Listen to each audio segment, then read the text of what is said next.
What is going on YouTube? Bryce Builds It All, your favorite A&P, IA, and Part 147 instructor, back with another video. Now, I did mean to make this video on Wednesday, but I was very busy finishing a class, actually 2 classes at the school, so I didn't have time for it, so it's now coming to you live Sunday. I just finished up fixing a nav light on the Cessna 172 that I rebuilt on the channel. It wasn't very exciting. I just had to swap it with a new part. But in this video, I want to talk about 3 more tools and a couple of bonus tools that I really think you should buy as an aircraft mechanic, especially if you just started your career. Now, these videos are always aimed at A&P students and people who just got their A&P and are going to work in the industry. So if you're an experienced mechanic, feel free to drop below things that you've purchased or things that you've got over the years. So without any hesitation, let's get into it. Now, one of the first things that I think you should add to your toolbox is a set of alignment picks and small tools. I've actually got a bunch of them here. I'm about to show them, but this one here is actually specifically sold by Aircraft Spruce to clean spark plugs. So let me show you the rest. So this is just your standard kind of Harbor Freight, Sears, Craftsman, Snap-on, whatever, picks and things that you can buy. And then this one actually is a hinge pin from a door. I can't remember where I got this. We had replaced a cabin door or a baggage door on something, and this was the hinge pin for it and the piano hinge. And I took it, and then when I was putting the flaps on this airplane, which we're actually going to talk about a couple of times, I put this bend in it so that I could put it in the side to put the flaps on. And I'll see if I can find some footage of that. That's the tool the owner bought, which is really nice. But what he didn't know is I made one a long time ago out of an old door hinge, but it'll be nice to have 2. It'll certainly help because I'm out here by myself. But I'll go ahead and get this pulled. Then I've got this one here. I've also got some longer tapered punches, and these are actually more for aligning bolts than anything else. Now, like I said, this one cleans spark plugs, but the rest of these are for aligning some bolts, especially with interiors. And we are now inside the Cessna, and take, for example, this side panel, this side upholstered panel, okay, or maybe this this plastic fairing right here. It can be very, very difficult to line all of these screws up when you're trying to put this in, and you're also doing it blind. So if you have a pick like this, what you can do is stick it through, say, this screw hole down here or this screw hole here, whichever one. You stick it through there, and then you can find the hole that's been drilled into the aluminum. Now, this airplane obviously is aluminum, as most airplanes are, but they didn't put a nut plate or anything behind here. It's just a small hole that's drilled directly into the pillar. So if you mess this up, you're going to have to put a larger screw in it.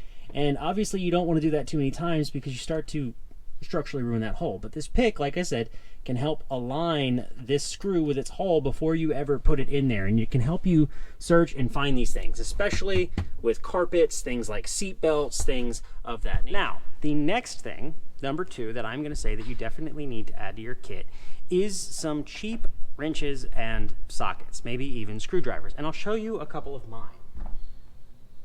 This is what's left of a 7/16 Craftsman socket, and it is specifically for installing the exhaust nuts on the on the Continental IO 520, 550, 470, basically any large Continental engine. The way that they do their exhaust flange is very weird.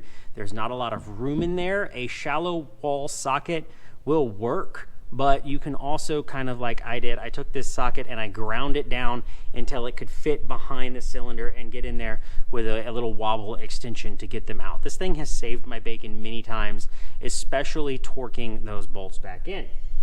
Another one that I made was this socket, and I don't even remember what I made this little 1-inch socket for. I had to take something off, and in order to get to it, I ended up cutting it off so that I could get a extension onto this thing and do my best to torque it or loosen it, whatever it was. But this is another one I made.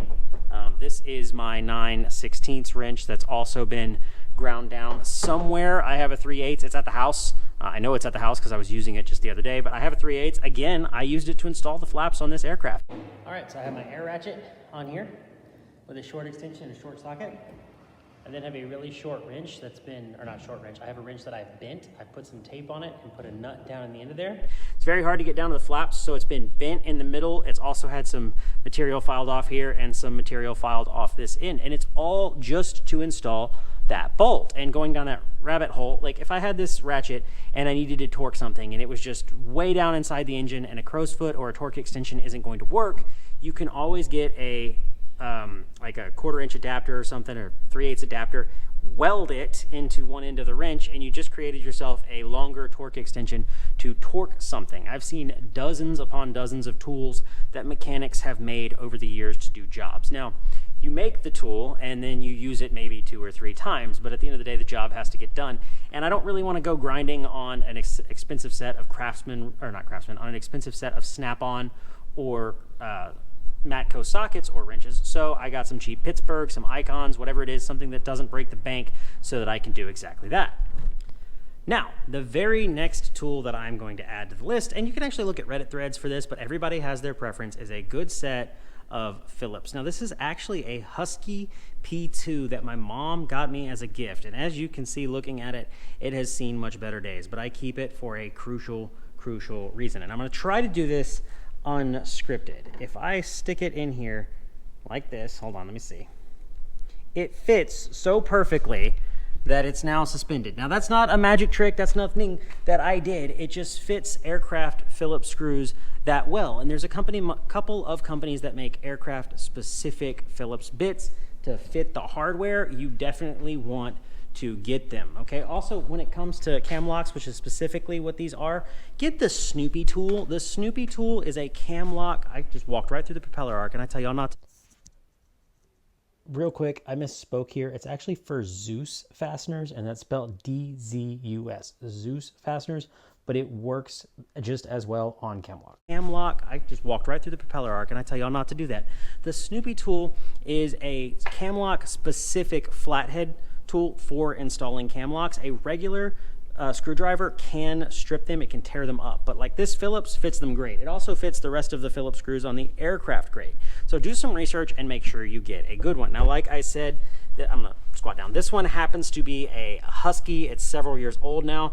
The thing about it, if you look at it, it's very square at the end. This is the P2. The P1 is the same case, but it just fits the screws great, and that's why I will not throw this thing away. I will wrap it in tape. I will strip all of this rubber off of it and redo it if I have to, until I can find another one. This one is staying in my kit.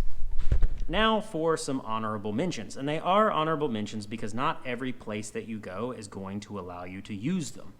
So the first thing is some good sunscreen, some good sunglasses, and a good hat. Now the sunglasses specifically, and the good hat, now this just happens to be my Be Easy Bomber Babe hat that I had made, but which is one of my stickers and shirts that's for sale on my website. Just putting that out there, shameless plug. But anyways, the reason I say a good hat, maybe something like a wide brim with a strap on it, if you're out on the ramp and you're working on the aircraft, so you're not indoors, it's very easy to get a sunburn. The aircraft is a lot of the times white, and the sun will reflect off of it and back into your eyes, and it can be quite blinding, but not everywhere is going to allow you to wear them. A lot of places won't let you wear a hat. They won't let you wear sunglasses because they can get pulled off and sucked into an engine and fought out a jet engine. So again, that's why it's an honorable mention. You're not necessarily going to be allowed to keep those kinds of things as a tool or something in your toolbox. Sunscreen, definitely. I would definitely keep some sunscreen in your toolbox, as well as some lotion. Now, the reason I say lotion is if you take a bath in Skydraw, if you take a bath in even 5606 hydraulic fluid, avgas, jet fuel, whatever it may be, it has a tendency to dry your skin out, and once you get yourself cleaned back up, you're gonna wanna put some quality lotion on yourself so that you're not burning for as long as possible. The last thing that I will put on the list, again, as an honorable mention, is some hardware. And I'll take some pictures at the house when I get home of the ones that I have and show you exactly what I'm talking about. But one of those examples, when I installed bladders in the past on a Cessna 210, and I think also on a Cessna 182, it might have been a 206, I can't remember. I did bladders in the past, but I had to try to hold the retaining ring up while putting the bolts in, and obviously because it's a bladder, it kind of falls. And I happened to go down to, maybe it was Tractor Supply, I can't remember, but I checked the size of the threads, and I got some really long bolts that had a sort of wing nut on the end of them, or like a flat piece with a hole drilled in it. And what that meant is that I was able to put that down in the bladder, because it was so long, through the hole and kind of get it started, and then I was able to pull up on it with one arm while I started the shorter bolts with the other arm and began working my way around. I've also done that with other things. I've taken longer bolts than I needed or other stuff that, you know, wasn't necessarily what I needed, and I've used it to line something up or to get something to sort of clamp together, and then swapped it, and this is crucial, swapped it for the approved hardware depending on that job. But that's going to do it all for this video.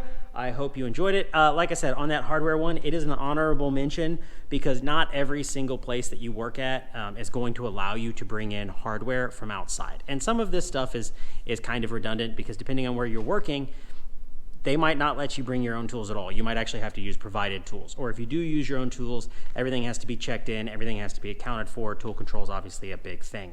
And hardware is a lot harder to keep track of. But you will find once you start working and start talking to some of those more experienced mechanics, there's a lot of really weird stuff we have in our toolboxes that we've used or made over the years to get the job done. So once again, thank you so much for watching. I'm going to sign the logbooks off on this. Like I said, all I did was fix a nav light. And I'm going to go home and enjoy my spring break. Thank you all so much for watching. Make sure you leave us a like, leave us a comment, subscribe, all of that good stuff. I've got some videos coming over spring break. There's a really project that I've been putting off for a long time that I really want to get back on and I really want to make some progress on. It's gonna not be aircraft related, but it's gonna be using aircraft techniques. So maybe stick around for that if you want to see it. As always, go build something and be easy.